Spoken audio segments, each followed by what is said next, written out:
Oke, saya mulai ya. Assalamualaikum warahmatullahi wabarakatuh. Waalaikumsalam. Waalaikumsalam warahmatullahi wabarakatuh. Oke, teman-teman, gimana kabarnya hari ini? Baik ya? Alhamdulillah baik. Alhamdulillah. Baik, Oke, Bu. teman-teman, hari ini kita melanjutkan pertemuan kemarin untuk perkuliahan pembelajaran IPA SD. Jadi kemarin kita sudah belajar tentang analisis buku guru dan buku siswa yang ada di kurikulum 2013.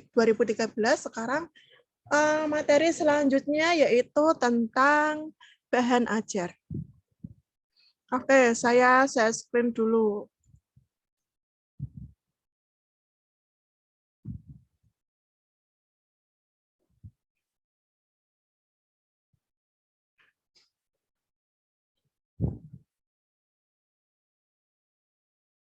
Sudah terlihat PPT-nya? Sudah ya? Belum, Bu. Sudah belum? Masih belum, Bu.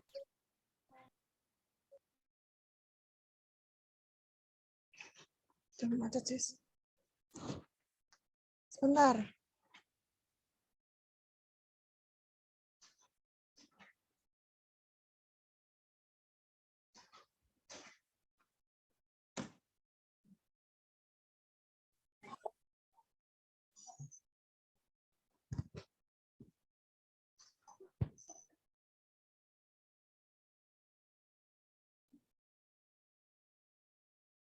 Sudah terlihat?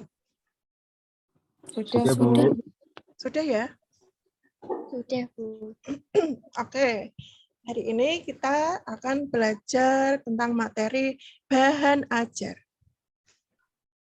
Nah, jadi capaian pembelajaran untuk materi ini adalah kalian mampu menyusun bahan ajar. Lalu untuk kemampuan akhir yang diharapkan, yang pertama, mahasiswa mampu menjelaskan pengertian bahan ajar.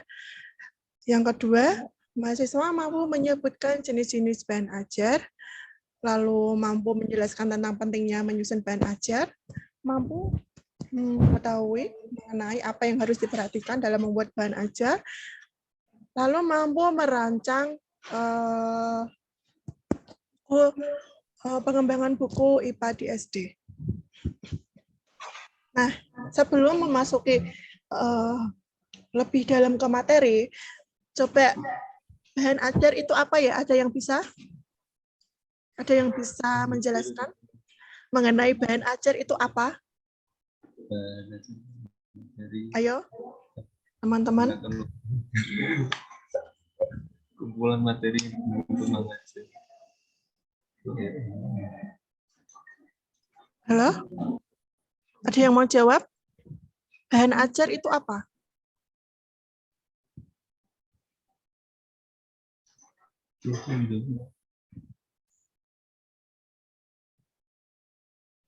Halo teman-teman. Gimana? Izin Ya? Memberi ini Bu, bahan ajar itu segala bentuk yang digunakan untuk membantu guru atau instruktur dalam melaksanakan kegiatan belajar mengajar di kelas. Nah, betul sekali Mbak Nur Faizah. Yang lain, coba. Atau saya tunjuk.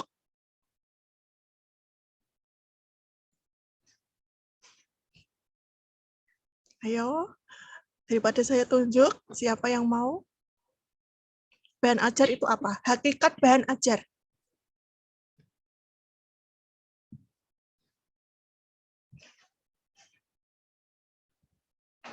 Gak ada ini. Mbak Desi, coba.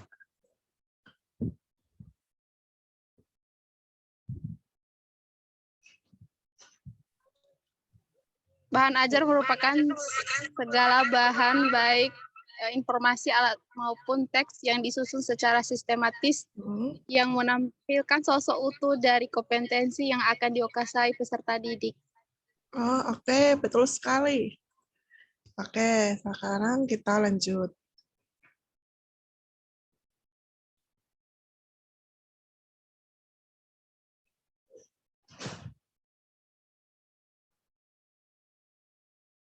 Nah, ini ada pengertian bahan ajar dari beberapa ahli ya. Yang pertama ada National Center for Competency Based Training dalam Majid. Bahan ajar itu membantu dalam proses pembelajaran. Betul sekali. Yang kedua, itu ada bahan ajar menurut PANE. Bahan ajar yang disusun secara sistematis. Di sini artinya materi pembelajaran itu disusun secara sistematis yang digunakan guru dan siswa dalam proses pembelajaran. Jadi bisa dikatakan bahan ajar itu ialah sekumpulan materi ajar yang disusun secara sistematis yang mempresentasikan konsep yang mengarahkan siswa untuk mencapai sebuah kompetensi. Lalu ada bahan ajar menurut Dickmanjur, yaitu seperangkat materi atau substansi pembelajaran atau teaching material yang disusun secara sistematis, menampilkan sosok utuh dari kompetensi yang akan dikuasai siswa dalam kegiatan pembelajaran.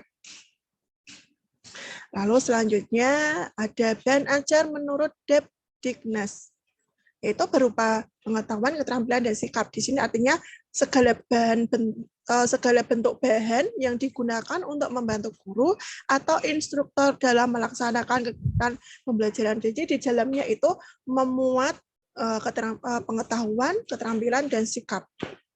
Selanjutnya, menurut Lestari, bahan ajar itu seperangkat materi pembelajaran yang mengacu pada kurikulum yang digunakan dalam rangka mencapai standar kompetensi dan kompetensi dasar yang telah ditentukan. Itu menurut Deep-Dickness. Itu ya. Maaf, itu menurut Lestari tadi. Jadi dapat kita simpulkan, nah, jadi bahan ajar itu adalah seperangkat materi pembelajaran yang mengacu pada kurikulum yang disusun secara sistematis yang menampilkan sosok utuh dari kompetensi yang akan dikuasai oleh peserta didik. Nah, ini ada jenis-jenis bahan ajar. Menurut Heinitz ya, jenis-jenis bahan ajar itu yang pertama ada bahan ajar yang tidak dapat diproyeksikan seperti foto, diagram, dan lain sebagainya. Lalu ada bahan ajar yang diproyeksikan seperti slide, film strip, overhead transparansi, dan proyeksi komputer. Selanjutnya ada bahan ajar audio seperti kaset dan compact disc. Ada bahan ajar video ya, seperti video itu sendiri dan film. Lalu ada bahan ajar media komputer, misalnya CMI atau komputer based multimedia atau hypermedia. Nah, ini ada jenis bahan ajar menurut sifat. Menurut sifatnya, yang pertama itu ada bahan ajar berbasis cetak. Yang termasuk di dalamnya itu berupa buku, pamflet, panduan belajar siswa, ada bahan tutorial, buku kerja siswa, ada peta, foto, dan lain sebagainya. Itu contoh bahan ajar berbasis cetak.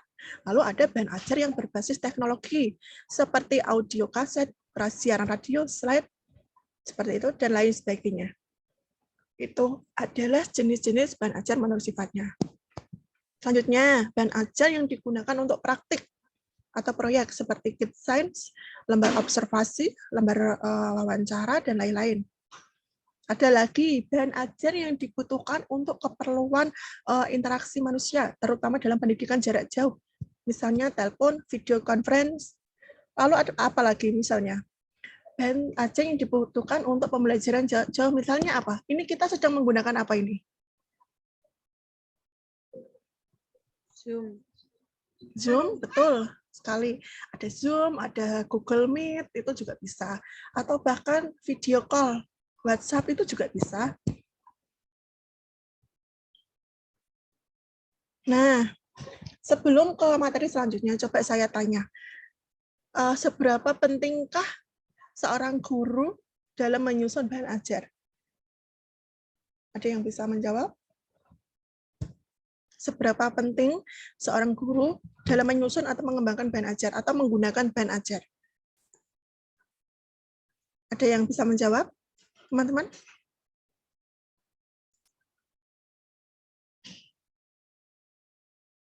Siapa ini? Mbak Aura mungkin?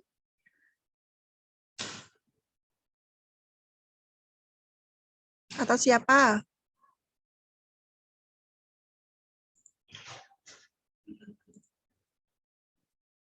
Atau Mbak Nur Faiza lagi? Seberapa penting seorang guru dapat menyusun, mengembangkan, atau menggunakan bahan ajar? Bahan ajar untuk digunakan dalam proses belajar mengajar itu sangat penting ya, karena guru akan mengalami kesulitan dalam mencapai tujuan pembelajarannya jika tidak mengembangkan bahan ajar atau tidak menyiapkan bahan ajar terlebih dulu. Oke, betul sekali Mbak Nur Faiza, terima kasih. Yang lain? Seberapa penting seorang guru dalam menggunakan bahan ajar, menyusun bahan ajar? Saya coba jawab, Bu. Mas Ariel. Silakan. Sangat penting sekali karena bahan ajar itu ada terkaitannya dengan kurikulum, Bu. Karena kan dalam kurikulum kan pasti ada kemampuan, ada sikap, dan ada intelektualnya. Sehingga mahasiswa itu dalam mendapatkan bahan ajarnya itu nanti akan terhubung dengan output dari mahasiswa itu tersendiri, Bu. Menurut saya itu sih, Bu. Makasih. Oke, terima kasih. Betul sekali jawabannya. Oke, nah ini ya pentingnya menyusun bahan ajar. Jadi peran guru dalam merancang ataupun menyusun bahan ajar sangatlah menentukan proses belajar dan pembelajaran melalui sebuah bahan ajar itu sendiri. Jadi dengan adanya bahan ajar tersebut, guru akan lebih runtut dalam mengajarkan materi kepada peserta didik atau siswa dan tercapai semua kompetensi yang telah ditentukan sebelumnya. Itu tadi. Nah, sekarang ada komponen bahan ajar, silahkan. Arina Novitasari bisa dibaca. Komponen-komponen bahan ajar.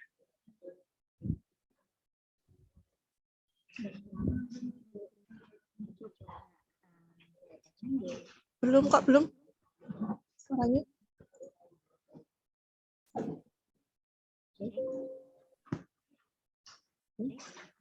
Belum masuk.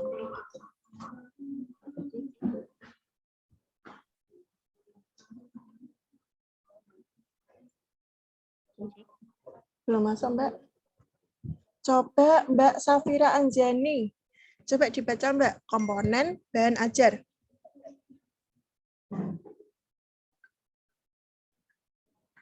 Dibaca aja, saya enggak suruh menjelaskan, dibaca aja yang ada di BPPT.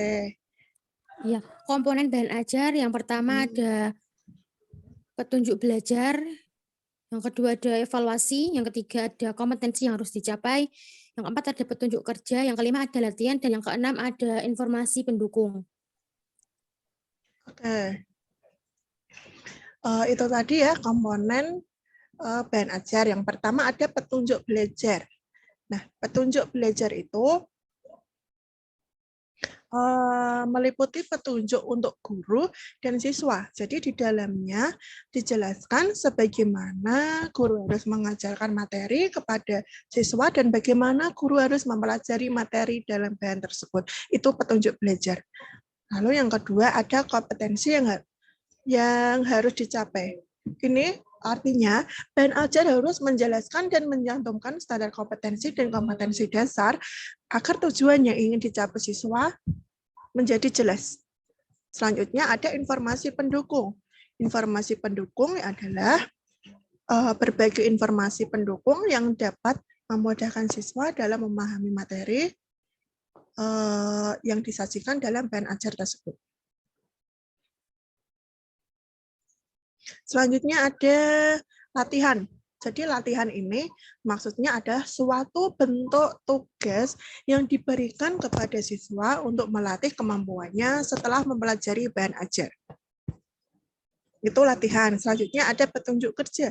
Petunjuk kerja di sini adalah satu atau lebih lembar yang berisi sejumlah tindakan untuk melakukan kegiatan atau aktivitas tertentu yang harus dilakukan oleh siswa dalam kaitan dengan latihan. Selanjutnya ada evaluasi. Evaluasi itu bagian dari proses penilaian. Jadi di dalam evaluasi itu terdapat sejumlah pertanyaan yang ditujukan kepada siswa untuk mengatur penguasaan kompetensi yang telah dikuasainya setelah melalui proses pembelajaran.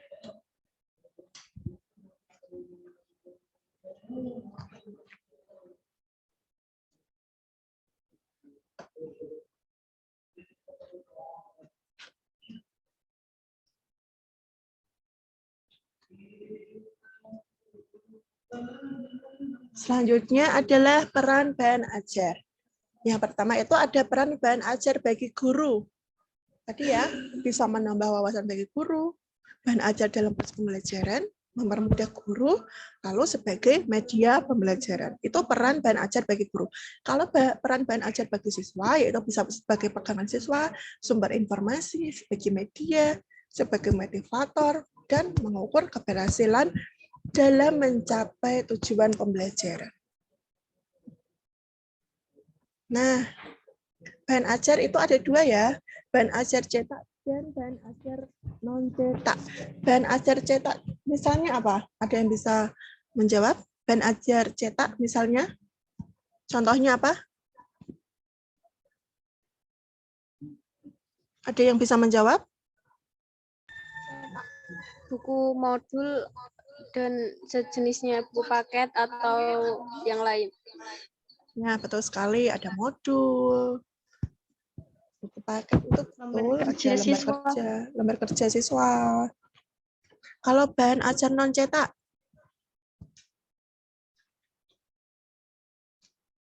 contohnya apa? Audio, video, Ayo. PowerPoint.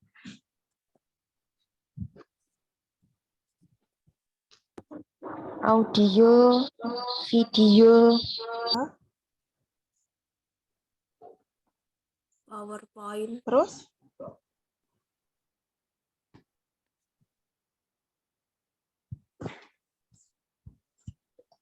Oke, langsung saja kalau gitu.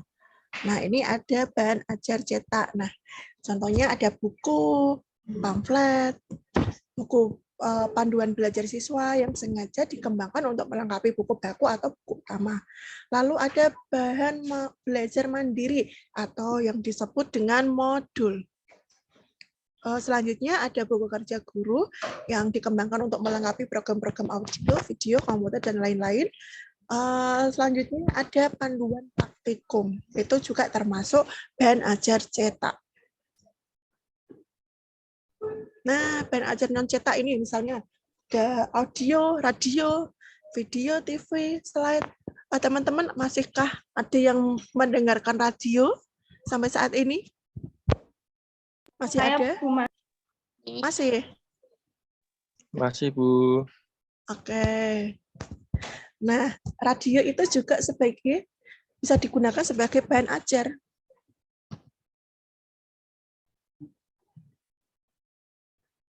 Nah, ini sekarang tugas yang harus kalian kerjakan ya. Kalian membuat modul pembelajaran IPA yang ada di SD dengan memilih salah satu materi yang ada di kelas 1 sampai 6. Itu. Kalian memilih materinya, nggak semua, nggak harus membuat kelas 1 dibuat, kelas 2 dibuat, kelas 3 dibuat modulnya, enggak.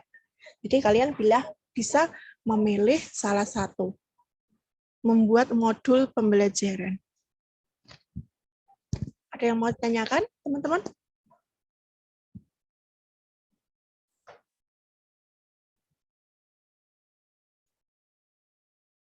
Ada yang mau ditanyakan?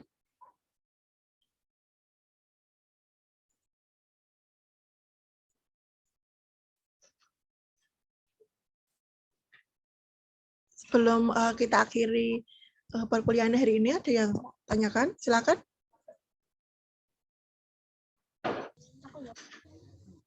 Cukup jelas, Bu. Tidak ada, Bu. Jelas, sudah jelas semuanya? Sudah, Bu. Sudah. Oke. Kalau sudah jelas, coba ini. Tadi apa? Itunya. Kita simpulkan pembelajaran yang sudah kita pelajari hari ini. Jadi bahan ajar itu tadi apa? Bahan ajar? Ayo, katanya sudah jelas. Apa itu bahan ajar? Bahan ajar adalah segala bentuk bahan yang digunakan untuk membantu guru dalam melaksanakan kegiatan belajar mengajar di kelas. Oke, betul sekali, Mbak Desi. Jadi bahan ajar itu merupakan sumber yang materi penting bagi guru ya dalam melaksanakan proses pembelajaran. Jadi tanpa adanya bahan ajar, tampaknya guru akan mengalami kesulitan dalam mencapai tujuan pembelajaran. Jadi pada prinsipnya itu guru harus selalu menyiapkan bahan ajar dalam pelaksanaan proses pembelajaran. Itu kesimpulan dari materi yang sudah kita pelajari hari ini. Untuk tugasnya sudah paham ya? Sudah paham tugasnya? Ya, sudah, Bu. Sudah? Oke, jangan lupa tugasnya dikerjakan dengan baik. Waktu pengerjaannya 1 minggu dari hari ini. Minggu depan untuk pertemuan selanjutnya, tugas untuk membuat modul saya harap bisa selesai dan dikumpulkan. Seperti itu. Baik, teman-teman. Kita akhiri ya. Kalau sudah tidak ada yang ditanyakan lagi, kita akhiri pertemuan hari ini. Terima kasih. Untuk materi selanjutnya, yaitu kita akan mempelajari tentang metode inquiry. Itu kalian persiapkan, kalian mungkin bisa baca-baca materi dulu dari internet mungkin, atau buku, modul tentang metode inquiry. Baik, saya akhiri pertemuan hari ini. Terima kasih untuk perhatiannya.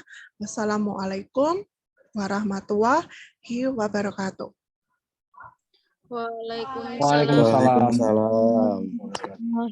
Oke, terima kasih. Waalaikumsalam warahmatullahi wabarakatuh. Terima kasih, Bu. Terima kasih, Bu. Ya. Silahkan bisa meninggalkan Zoom.